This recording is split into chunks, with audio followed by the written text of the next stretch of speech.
The chicken was dry, the kind of dry where no matter how much you chew, it still feels like you're swallowing sand. I was sitting at the far end of the table again, 7 seats down from Dad, 3 chairs past my sister's husband. Nobody had saved me a seat.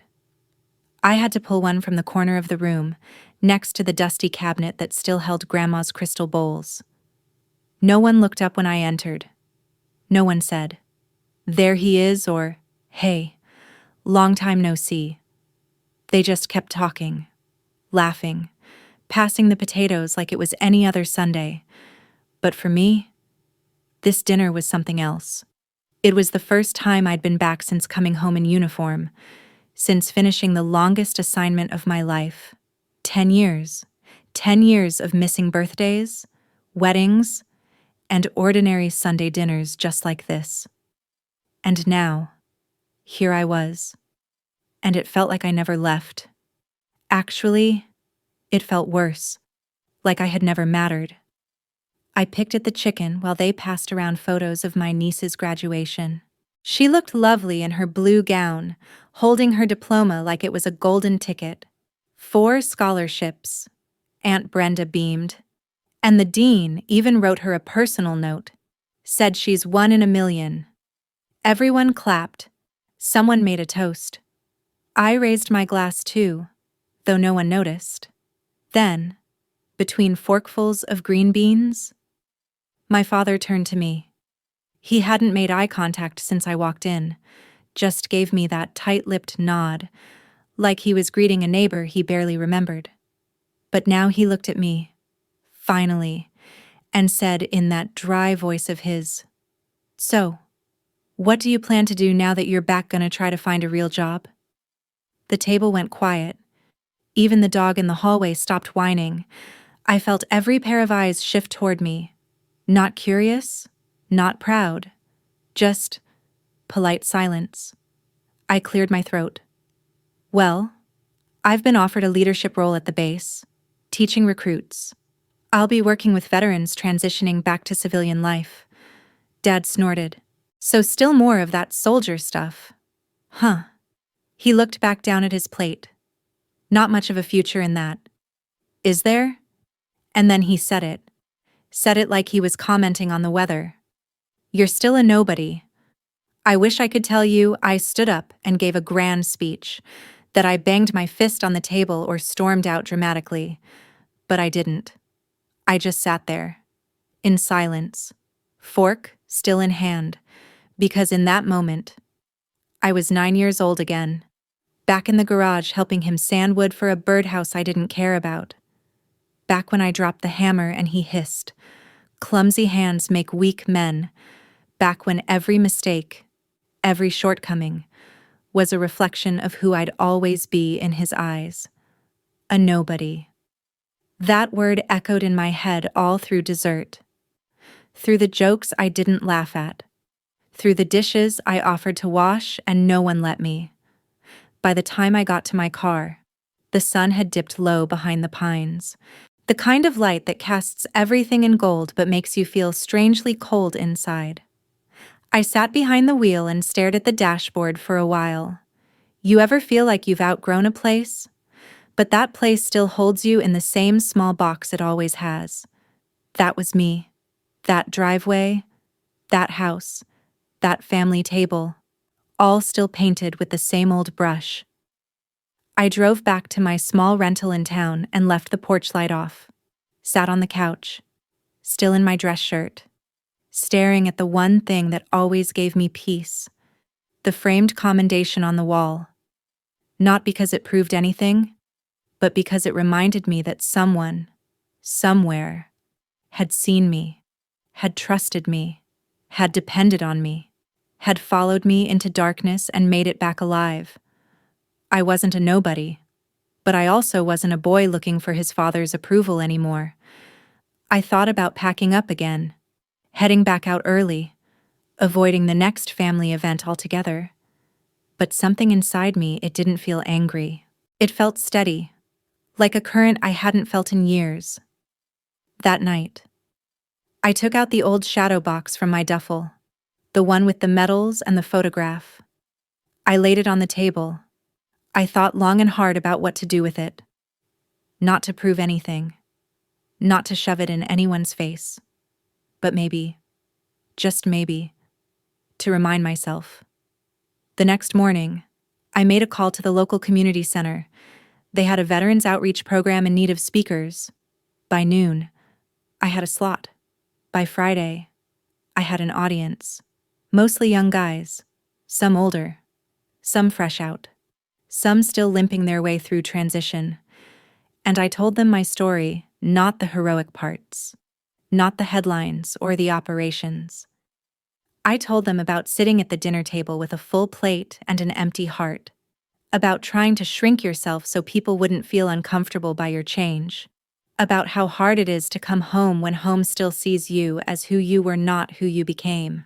Afterward, one of the younger men approached me, said, "Sir, hearing you say that out loud, it felt like you were telling my story too."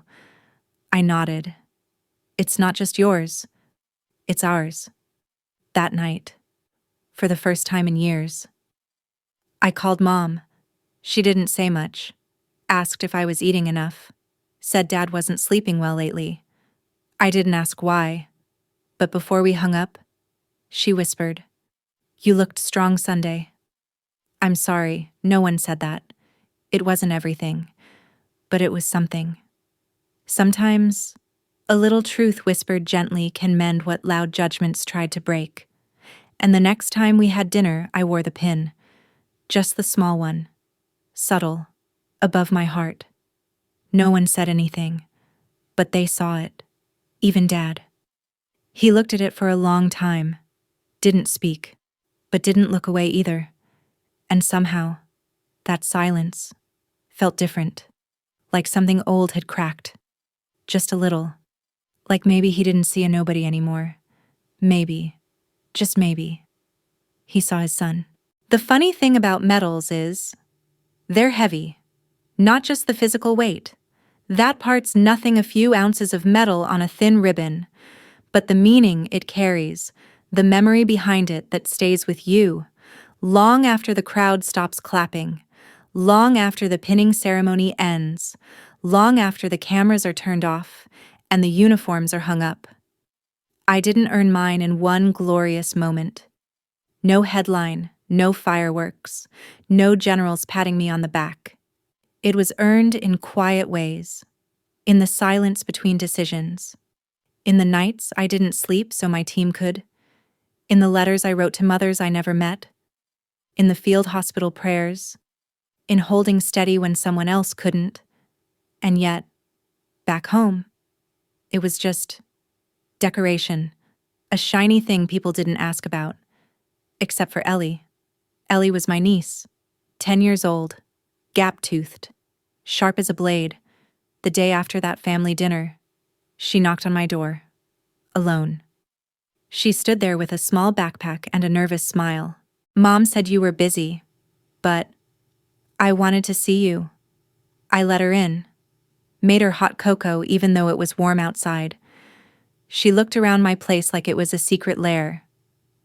"Why don't you have any pictures up?" I shrugged. "Guess I never got around to it." She pointed at the shadow box on the shelf. "Is that yours?" I nodded. "Yeah." She moved closer. "What's this one?"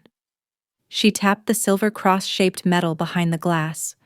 "That one's for something that happened overseas. I was with a group, and, well, things got bad. We all made it home, though. That's what matters." She stared at it for a while. "Do you think Grandpa knows my breath caught? Knows what that you got, that you helped people?" I gave her a half smile. "I think he knows. But I'm not sure he wants to." Ellie sat on the couch, legs swinging. Sometimes I think grown-ups forget who people really are. Or maybe they just don't want to remember. That kid.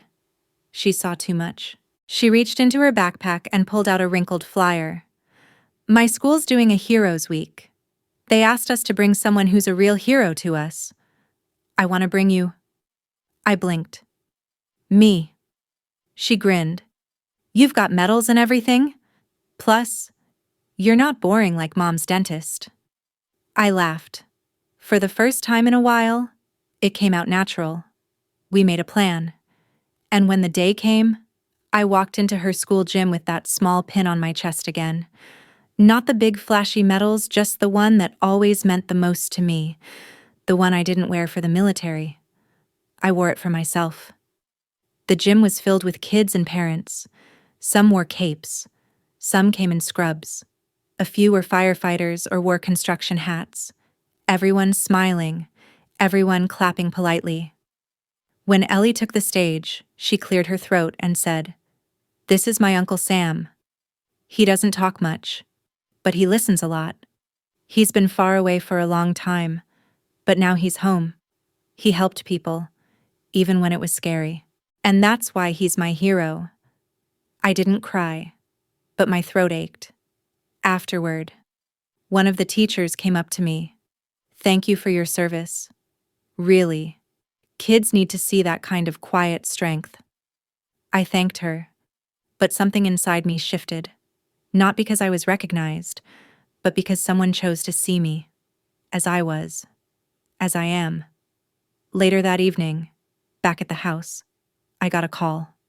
It was Dad. His voice was stiff, like always. "Your mom told me you went to Ellie's school thing." "Yeah," I said. "She asked me to come." A pause. "Then she's proud of you." I didn't respond. He cleared his throat. "That medal, the one on your chest Sunday." I looked it up. "Okay." Another pause. Then, barely audible, "I didn't know." Those 3 words. I didn't know. I'd waited 30 years to hear something like that. Something that didn't sound like judgment. Something that hinted at regret. He didn't say he was sorry. Not yet. But for the first time in my life, he admitted he didn't have all the answers. It was enough. That night, I sat by my window and thought about all the ways we carry pain. Some carry it loudly. Others, like me, hold it in their chests like a paper folded 100 times thin, worn, but still whole.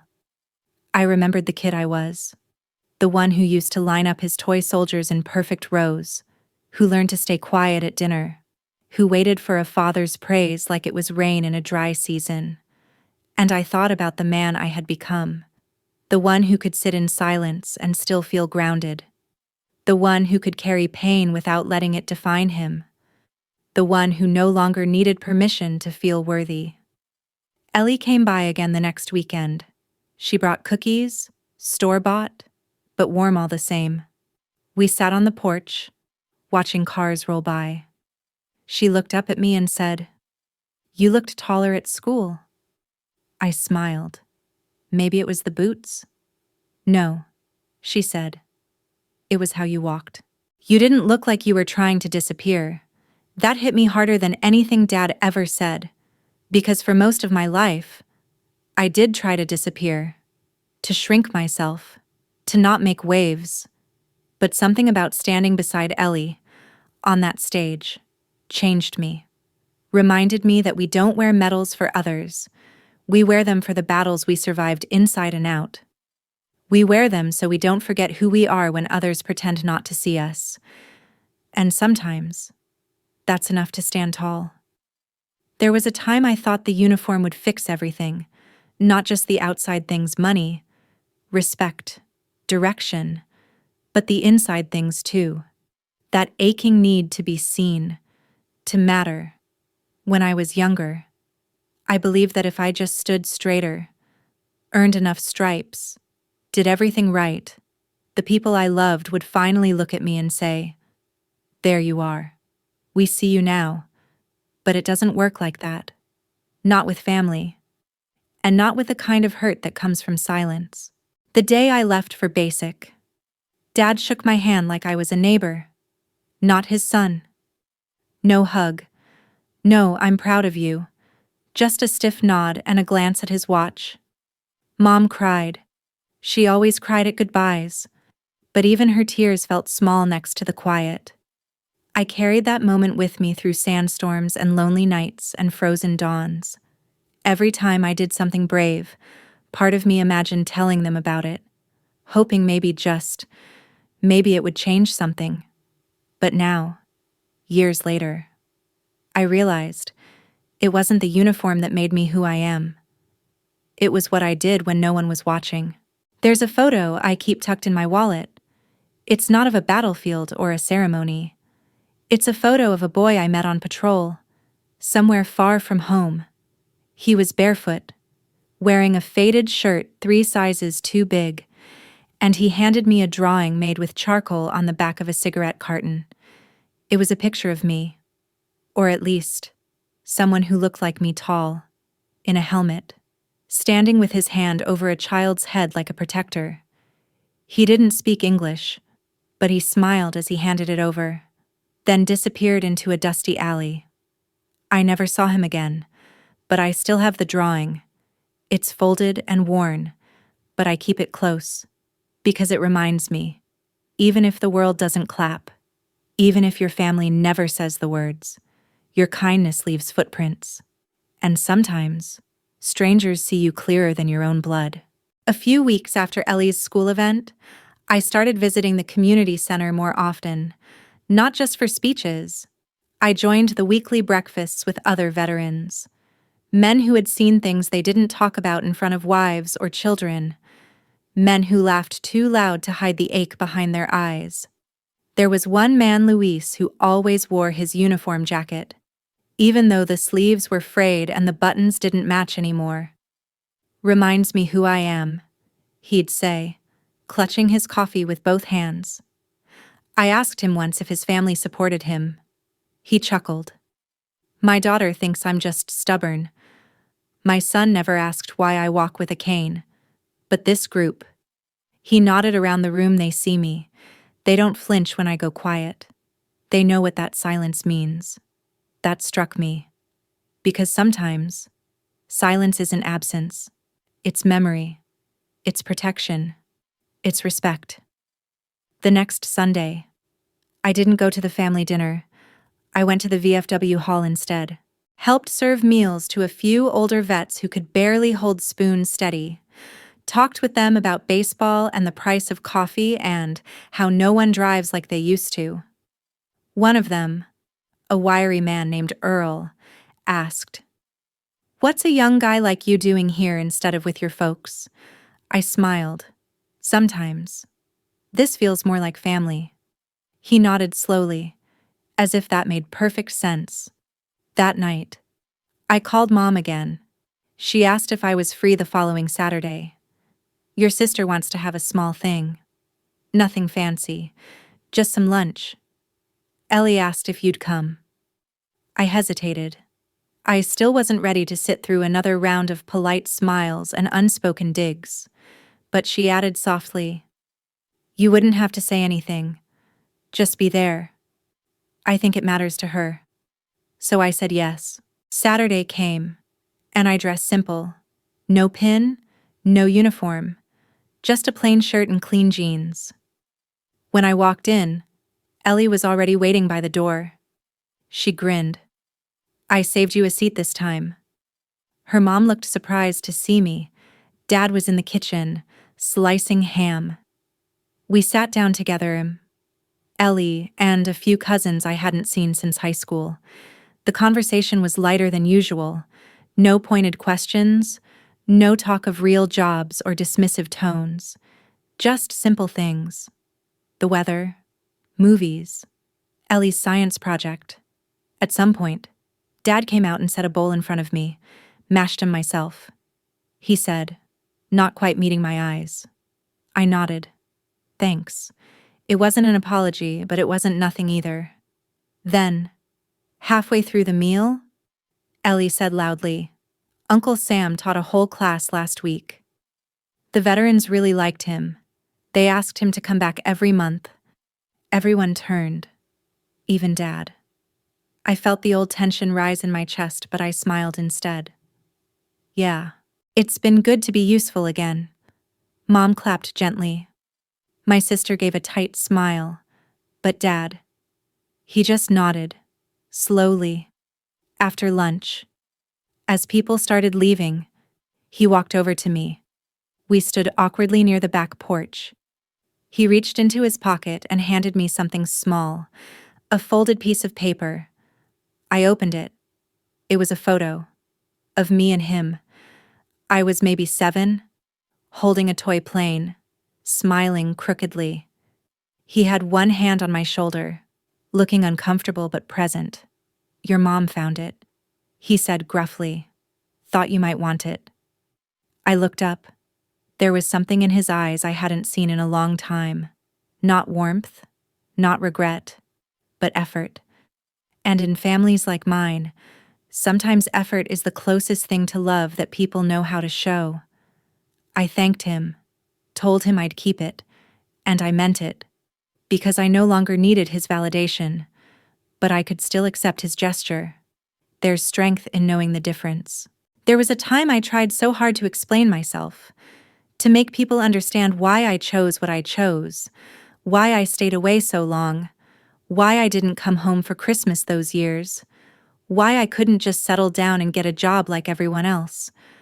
But over time, I learned something important. The people who need explanations the most are usually the ones who've already decided not to listen, and the people who truly care. They don't need the whole story. They just need your presence.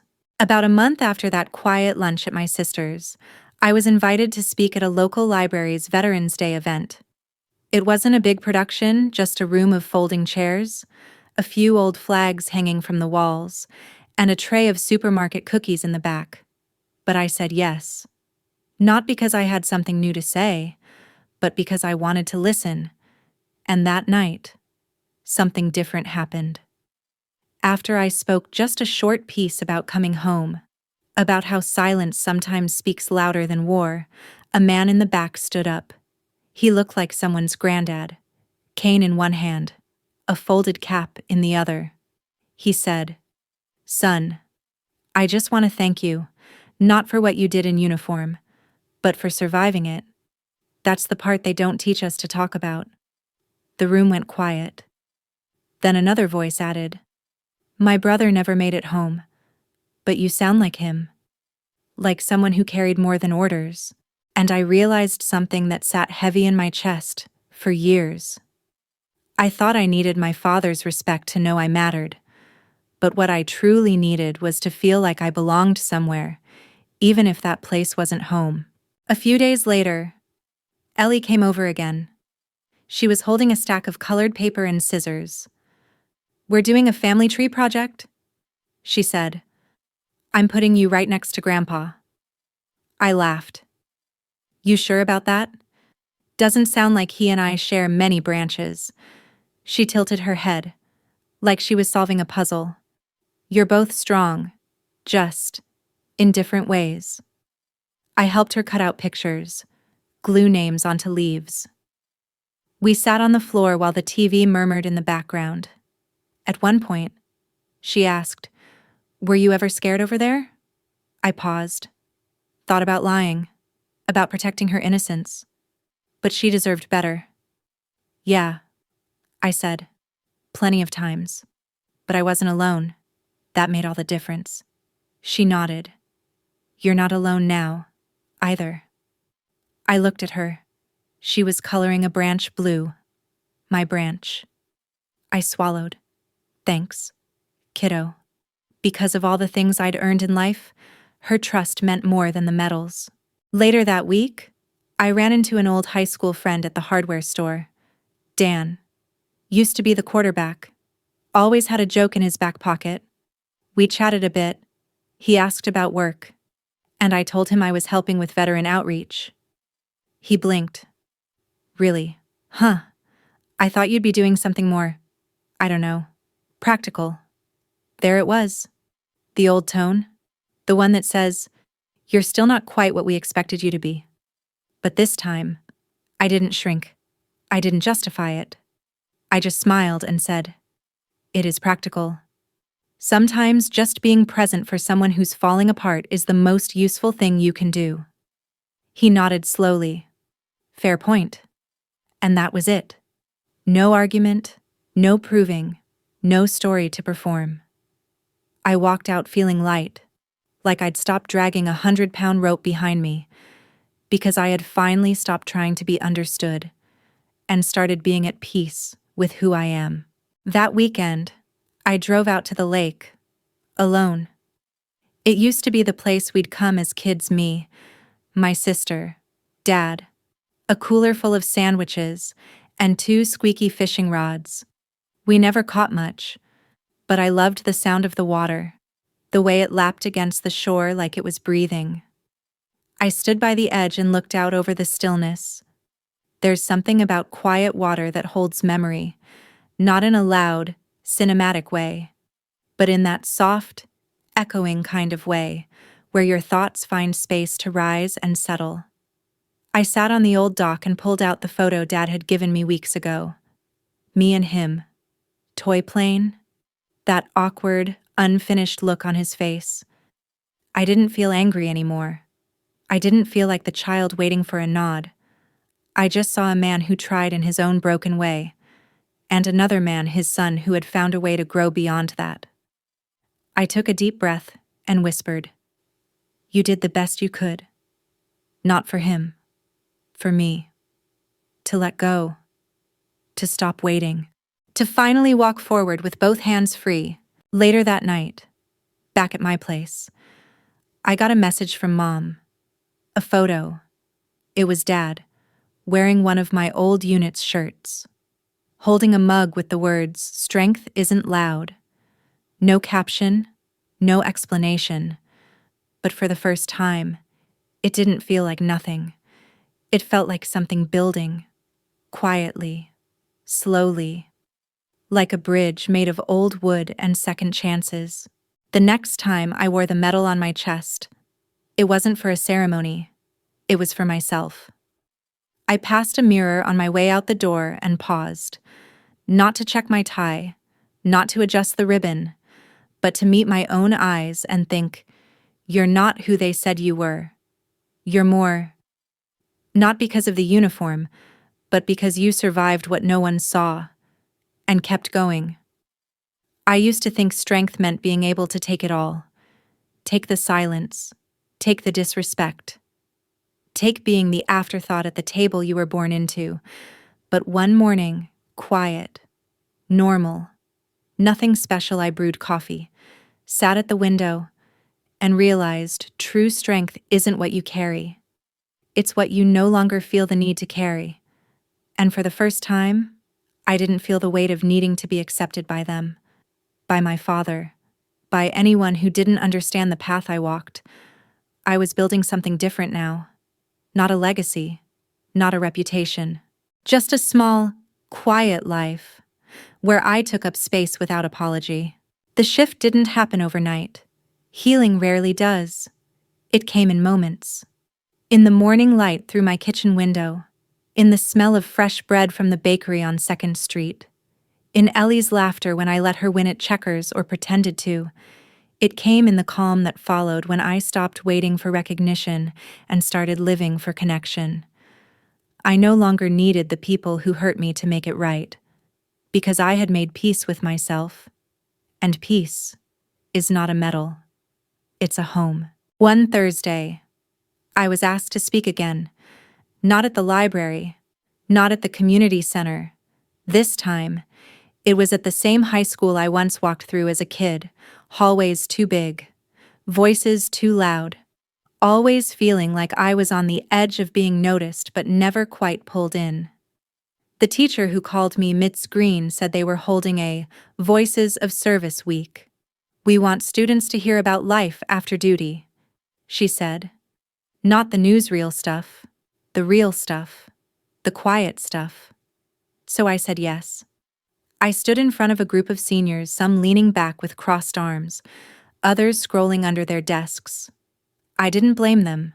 I'd once been them. I started slow, told them about the sandstorms, the long nights, the people I missed. But then I told them what no one tells you, that coming home can be harder than leaving, that sometimes the people you miss the most never realize you're back. That the loudest thing in the world is being invisible in your own family. They looked up then, really looked, and I said, but it's okay, because your identity isn't a gift someone else gives you. It's something you build quietly, patiently, day by day. One girl raised her hand, nervous. What if the people closest to you never see it? I smiled. Then you keep becoming who you are, until even they can't ignore the light coming off you. There was silence, but it wasn't cold. It was full. Like we were holding something sacred between us. Afterward, a boy named Jonah came up to me. Small frame, tight jaw. He didn't say much. Just this, my dad says I'm a disappointment. I looked him in the eye and said, that's not your truth. That's his pain talking. He blinked hard, like he wasn't used to being seen. Then he whispered, thanks. And I realized that was the whole point. To pass it on. Not the hurt, but the healing. The next Sunday, I received an unexpected invitation, a dinner, at my parents' house. But this one was different. It came with a handwritten note from Mom Ellie's setting the table. She asked to place your seat at the head. I read that line 3 times.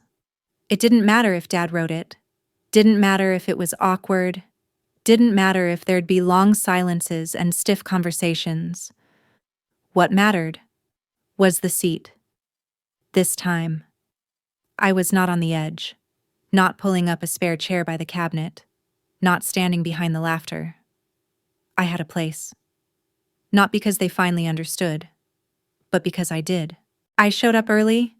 Ellie greeted me in an apron too big for her, holding a wooden spoon like a sword. You're on water duty, she declared. And no disappearing halfway through. Roger that, I said, saluting with a grin. When we sat down, the table was different. Not just in arrangement, in atmosphere. It was still the same house, same squeaky chairs, same worn-out placemats. But there was something softer in the way Mom passed the bread. Something quieter in Dad's tone when he said, glad you could come. No grand speech, no dramatic transformation. But the edge I used to feel pressing into me at every meal wasn't there. Not because they changed everything, but because I had stopped shrinking, because I had learned this truth. You don't need to sit at someone else's table if you've already built one inside yourself. Still, it felt good to sit and not ache, to belong without begging for it, to be present, on my own terms. After dinner, Dad lingered behind while Mom and Ellie cleared the plates. We stood on the porch, side by side. No eye contact. But then he spoke. I saw the article about your talk at the high school. I nodded. He shifted his feet. Sounded like, you said some good things. I let the silence breathe. Then I said, I just told the truth. He nodded, looked out at the dusk settling over the trees. I wasn't always fair to you. The wind stirred. Leaves rustled. I waited. He added, thought pushing you would make you strong. Maybe I pushed you out instead. I didn't say it's okay, because it wasn't. But I did say I'm still here. And that, in the end, said everything. That night, I didn't drive home heavy. I drove home whole. I didn't need his apology to heal, but hearing it, that was a gift. Not for the soldier in me, not for the son I used to be, but for the man I had become, the man who could sit at any table alone or surrounded and still know his worth. Because worth isn't granted by others. It's built, earned, lived, and quietly, irrevocably, worn like a medal no one can take away. There was no standing ovation. No one lifted me on their shoulders or carved my name into wood. No parade, no sudden flood of understanding from everyone who had once turned their heads. And I didn't need it. Because somewhere along this quiet road of coming back, not just from a place, But from a past I'd discovered something deeper than applause. I had found stillness. Not the absence of pain, but the absence of performing. I had stopped trying to be impressive and started living as someone simply present. A few weeks after that dinner, I ran into Mrs. Callahan. She used to be my history teacher in high school, sharp tongue, sharper memory. She was older now, walking slow with a cane, her voice thin but warm. "I heard you've been speaking at the schools," she said, her eyes narrowing with that familiar fire, about service, about coming home. I nodded. She smiled. "Good. The world needs fewer slogans and more truth. You were always quiet, but I knew there was something inside you worth listening to." It made me laugh. I wasn't sure anyone noticed back then. "Oh, we notice. We just don't always say it at the right time." She patted my hand with hers, thin, trembling, full of weight. And I realized something else. Maybe the applause doesn't come in crowds. Maybe it comes in moments. In quiet affirmations. In unspoken nods. In the fact that someone remembers you as someone who stood tall when no one asked you to. One morning, I got a letter in the mail. It was handwritten, a little smudged. From Jonah, the boy I'd met after the high school talk. "Sir," it read, "you don't know this, but what you said stuck with me. My dad hasn't changed. He probably won't. But I did. I signed up to volunteer at the local shelter. I'm helping people now, and I feel like I've finally got a reason to stand up straighter." There was no return address, just a name, and a thank you. I folded that letter and put it with the drawing the little boy had once handed me overseas. 2 pieces of paper, 2 strangers, and yet, somehow, they saw me clearer than some people who shared my blood. That's the strange gift of pain. If you survive it with your heart open, you become a place of shelter for others, even if you never meant to be. The next time Ellie came over, she brought a shoebox. Inside it were photos, ones I had never seen before, old pictures of Dad in his 20s, smiling with crooked teeth, holding me as a baby, me with my first haircut, a birthday cake with the name Samuel spelled in blue frosting. She looked up at me. "Grandma said I could keep them, but I think you should." I didn't cry. I just sat there and let the silence fill the room like light, soft, kind, not needing to be explained. Later, she asked, "Do you think Grandpa loved you in his own way?" I thought for a while.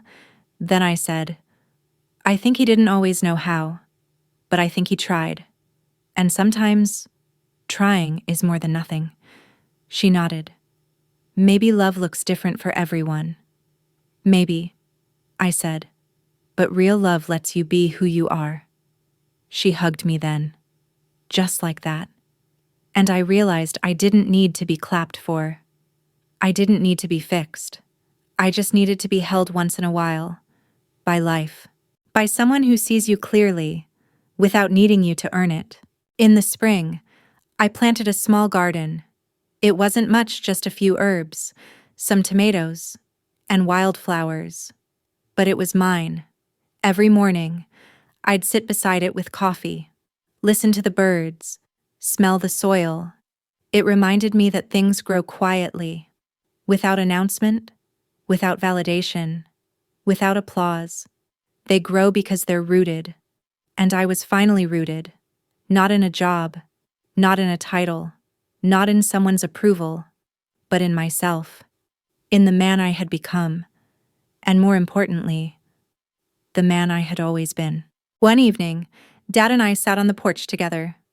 We didn't speak much, just watched the sky go orange. After a while, he asked, "Did I mess you up?" I exhaled slowly. "No, you shaped me, but I decided how I came out." He nodded. "That's fair." And then, quietly, "I wish I'd told you I was proud of you more, or at all." I looked at him. "I don't need you to say it now." He stared ahead. I'm saying it anyway. And just like that, the rope between us, tight for decades, loosened.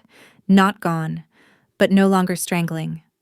Just two men, two generations, both too stubborn to say everything, but sitting, at least, in the same silence, together.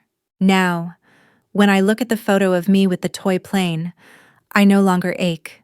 I see a boy who is already strong. I see a man who walked through fire and came out whole. And I no longer wear the medal on my chest to be noticed. I keep it where it belongs, close to my heart. Not as proof, but as memory. A reminder.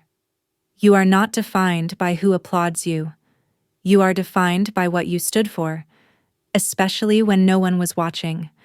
And when someone finally does see it, it's not a reward. It's a reunion with the part of you that never gave up. So tell me, have you ever been quietly proud of yourself, even when no one else clapped? Have you ever learned to stop explaining and just started being? I'd love to hear how you found peace, not through performance, but through presence. Share your story below. Your quiet victory matters more than you think.